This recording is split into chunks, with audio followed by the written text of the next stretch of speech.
Bonjour à tous, tendance hésitante ce matin sur le CAC 40 dans un contexte où le léger recul des rendements obligataires aux États-Unis rassure les investisseurs ce matin dans le sillage notamment de la clôture dans le vert du Dow Jones, se montrant un regain d'intérêt pour les valeurs cycliques aux États-Unis au détriment des valeurs technologiques, alors que le Nasdaq perdait lui 2,41% à la clôture hier soir.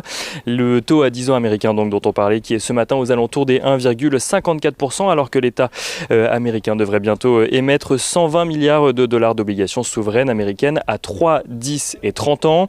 Et aux États-Unis toujours, on notera que la Chambre des représentants va se pencher à partir d'aujourd'hui sur les amendements proposés par le Sénat au projet de plan de relance de 1900 milliards de dollars. Sur le sujet, Janet Yellen a d'ailleurs déclaré que le plan permettrait d'alimenter une très forte reprise économique tout en rappelant qu'il existait des outils pour canaliser l'inflation en cas de besoin.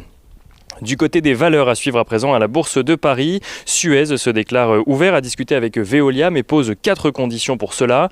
Tout d'abord, le groupe souhaite que Veolia relève le prix de son offre qui, on le rappelle, est à 18 € par action Suez.